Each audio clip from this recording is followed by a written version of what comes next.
All right. Hello. Welcome to all of our national teacher ambassadors for National FFA organization to a conversation with Dan Schawbel, author of a great book that you all are reading that we sent you in your care package box since we're going to be virtual.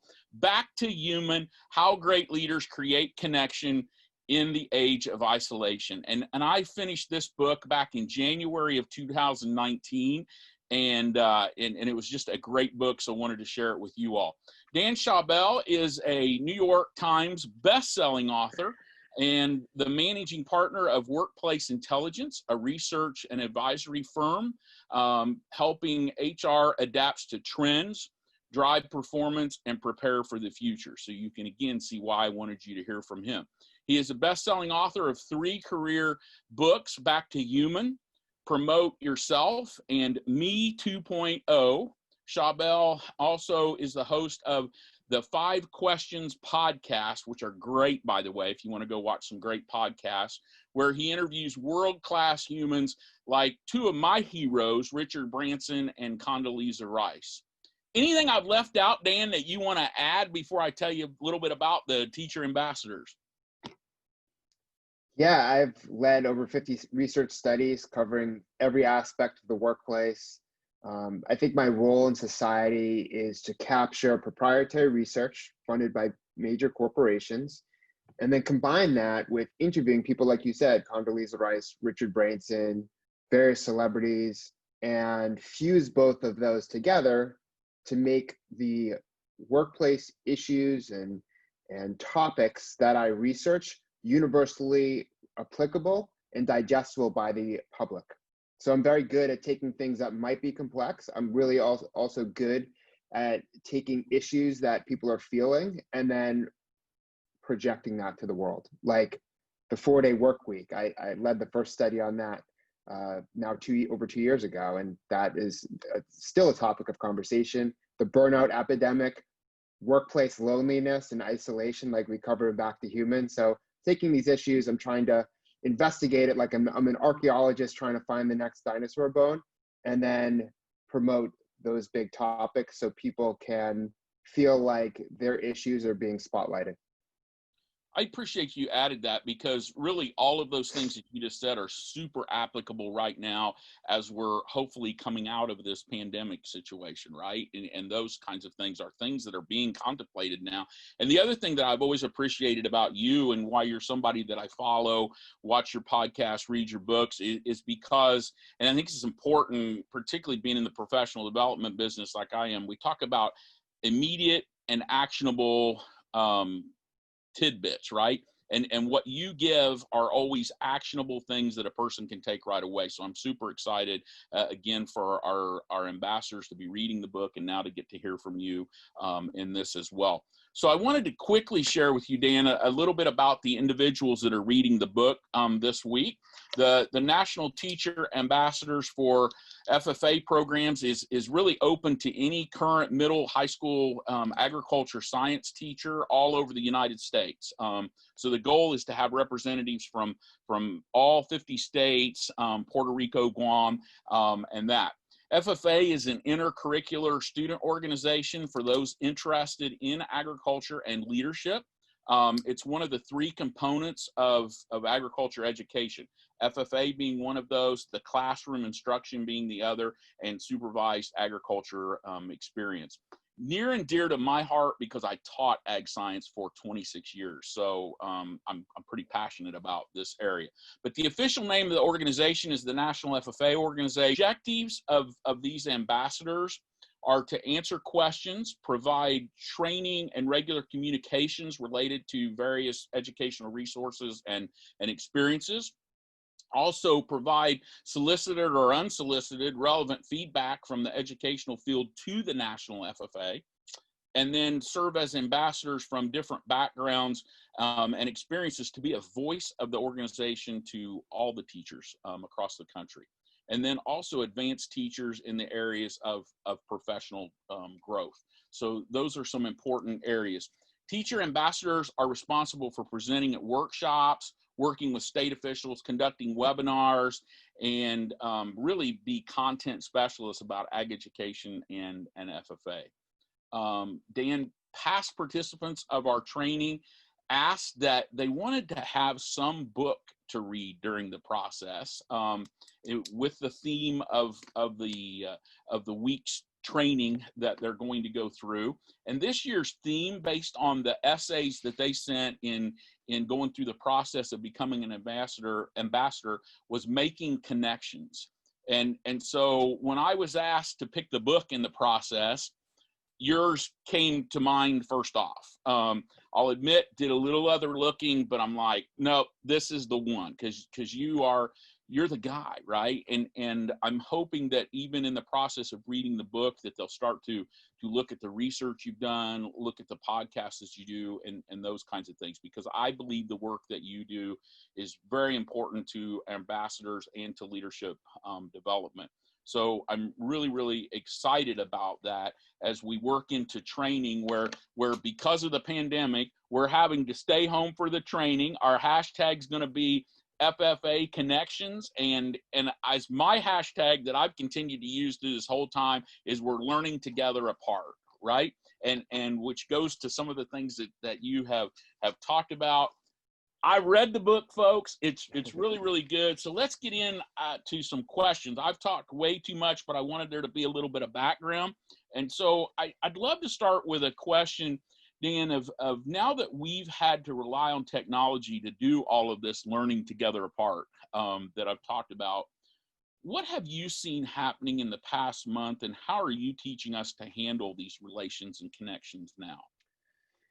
Yeah, it's been actually really fascinating. It's a good question. I would say, first and foremost, the difference between how people use and their need and desire and excitement over video conferencing has shifted from March until now, and we're in June. We've gone from this initial excitement and realizing the power of video conferencing to experiencing Zoom fatigue. We're on Zoom right now, Zoom fatigue, meaning that with video, if you're constantly seeing people, you're getting all of their nonverbal cues. And it can be very draining to constantly pay attention, not just to listen to what people say, but to see them and kind of understand their emotions and hand gestures and to pay attention to all of that. And so I think it's worn a lot of people down. And the advice I've been giving to people, leaders, employees, people who want to even communicate with their families, is understand what your limits are. You don't need to do 30 video Zoom calls per week, but Zoom and video are really important, because if you don't see someone for a long period of time, the relationship can weaken.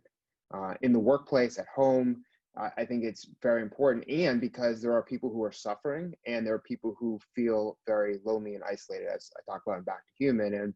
And so just reaching out, just people seeing your face and hearing your voice can really impact their lives in a positive way. And I think, of course, people are texting and messaging, but you can pick up the phone, you can use video, you have different options, and everyone is in a different situation. And this is the biggest thing that I've learned through this whole pandemic experience, is that, yeah, you might be single, living alone. And in America, there's about 37 million people who are living alone. So they're going to be more lonely. In fact, I was going to be living alone in New York City, which would have been very depressing. And I admit I would definitely go into depression by being socially isolated in New York City, not seeing anyone. So I came home, and now I'm with my parents temporarily. So I think that people can be in that situation, but other people could be pregnant. Other people could be single mom with a kid who's 8 years old or 2 years old or 12 years old, or there's all these permutations. There's three economies. There's essential workers, there's unemployed workers, and then there's remote workers. So I always say that remote workers are the privileged class. You know, it's a kind of a luxury to be able to work from home. But a lot of, over 40 million people are unemployed. So I think part of communication, part of getting back to human right now is about empathy. And it's something, I have a whole chapter 9 is about empathy, lead with empathy. I think that couldn't be more powerful and important right now for leaders, for coworkers, for everyone to be more empathetic, because everyone is in a different situation financially, race, class, and gender, location, the type of worker you are, if you have a job. There's just so many variables, and we have to be conscious and thoughtful about that. And if you're able to work from home and use all this technology, it's also, in terms of empathy, understanding, when people are able to get on, and like trying your best to work around people's schedules, because people might have kids or might have other responsibilities, and they're trying to manage all of this. And what's happened with remote workers is there's all these benefits. Like, you get the freedom and flexibility to work when, where, and how you want. That I call the light side of working remote. But the dark side is it's harder to manage your schedule, which can lead to working more hours. And the research has now shown that people are working up to 10 more hours normally than they normally would. Plus, the dark side is also the isolation and loneliness you can feel by not being in person with people for a long period of time, which actually, what we found in the book through the study with Virgin Pulse is that reduces loyalty. So we build the most amount of trust in person. The best we can do now is to build trust by actually seeing and hearing from people. So that's why that's all important, and that's why empathy is it's just unparalleled how important that is right now in a world where everyone's in these unique positions, and we have to be more understanding of those and try and cater to people as best as we can. One follow-up to that, because and you really made me think about this, because I know from working with thousands of teachers now in the last few months, one of the things that they have been talking about are a lot of the things that we've done technologically have really worked to improve connection with kids, families, those kinds of things. How do we decide? Because I love the way you said that, right? We've got to put words in your mouth, but you were talking about balancing it, right? We don't need 30 Zoom calls a day like we had when we first had this, right? Everybody needed to Zoom everything. How do we balance that? And how do you determine when could I still Zoom? Because it does it makes it possible for you and I to do this. We wouldn't be able to do this otherwise, right? How do we decide when we do, when we don't, when we're in person? Am I making sense with that question? Absolutely. I mean, I think it's about open communication. The other thing that people recognize is when you're not with people, you have to communicate more. You almost have to work harder because there's a disconnect, because people are not seeing you. They're not seeing you physically work. And because of that, you have to like overdo it. You have to, surpass expectations way more than you would have to in a physical office space. Also with connection, because people trust you more in person, like I was saying. So when you are not in close proximity, you need more communication to keep instilling trust, right? So your leader knows that you're there, you're active. And so actually the thing I've been telling a lot of people is on Monday and Friday, there should be video Zoom calls to start the week in sync and end the week in sync. And so, you might have other, video calls or phone calls or Slack message streams throughout the week. But I think starting and ending the week in sync, virtually in person is really, really going to be important, because again, it's trust building. It's people knowing they have another meeting. They know that they need to prepare for it. They know that they're all going to be on the same page when they start and end the week.